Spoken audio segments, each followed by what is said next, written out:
Hello दोस्तों, आज हम आपको सुनाने जा रहे हैं भगवान शिव और माता पार्वती की एक पौराणिक कथा।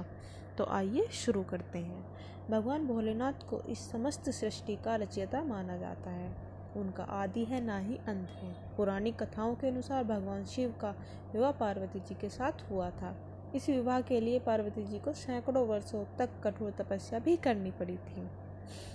हिंदू धर्म में सोमवार के दिन का बेहद महत्व माना जाता है। सोमवार का दिन भगवान भोलेनाथ को समर्पित होता है। जो भी व्यक्ति सोमवार के दिन विधि विधान से शिव जी का पूजन और आराधना करता है, उसके जीवन के समस्त कष्ट दूर हो जाते हैं। इसके साथ ही जीवन में सुख एवं समृद्धि का वास हो जाता है। भगवान भोलेनाथ को बेहद जल्दी प्रसन्न होने वाला देवता भी माना जाता है। भोलेनाथ का विवाह पार्वती जी के साथ हुआ था। इसके लिए पार्वती जी ने सैकड़ों वर्षों तक कठिन तपस्या किया था। तब के बाद एक वक्त ऐसा भी आया था जब पार्वती जी को भगवान शिव की परीक्षा का सामना करना पड़ा था। आइए जानते हैं ये पौराणिक कथा। पौराणिक कथाओं के अनुसार माता पार्वती ने भगवान शिव को अपने पति के रूप में पाने के लिए सैकड़ों वर्षों तक कठोर तप किया था।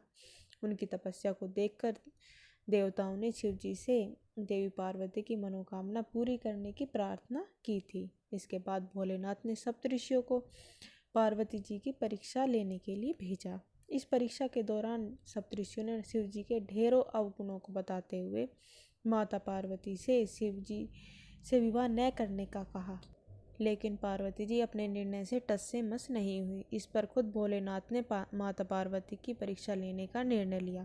माता पार्वती के तप से प्रसन्न होकर शंकर जी उनके सामने प्रकट हुए और उन्हें वरदान देकर अंतर्ध्यान हो गए। कुछ क्षणों बाद ही एक मगरमच्छ ने एक लड़के को पकड़ लिया और लड़का मदद के लिए पुकारने लगा। बच्चे की आवाज़ सुनकर पार्वती जी नदी किनारे पहुंची और उनका मन द्रवित हो गया। इस बीच लड़के ने माता पार्वती को देखकर कहा कि मेरी न माँ है, न बाप, न कोई मित्र ही है। माता, आप ही मेरी रक्षा करें। इस पर पार्वती जी ने मगरमच्छ से कहा कि ग्रह इस लड़के को छोड़ दे। इस पर मगरमच्छ ने कहा कि दिन के छठे पहर जो मुझे मिलता है उसे आहार बनाना मेरा नियम है।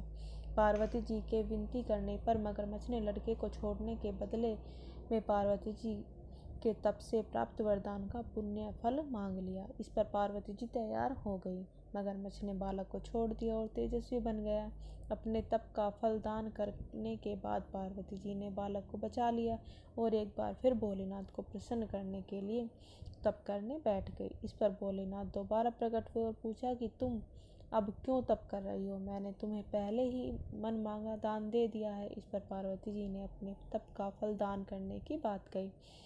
इस पर शिव जी प्रसन्न होकर बोले, मगरमच्छ और लड़के दोनों के ही स्वरूप में मैं ही था। मैं तुम्हारी परीक्षा ले रहा था कि तुम्हारा चित्त प्राणी मात्र में अपने सुख दुख का अनुभव करता है या नहीं। तुम्हारी परीक्षा लेने के लिए ही मैंने ये लीला रचाई थी। अनेकों रूपों में दिखने वाला मैं ही एक सत्य हूँ। अनेक शरीरों में नजर आने वाला मैं ही निर्विकार हूँ। इस तरह पार्वती जी शिव जी की परीक्षा में उत्तीर्ण हुई और उनकी अर्धांगिनी बनी। Thanks for watching.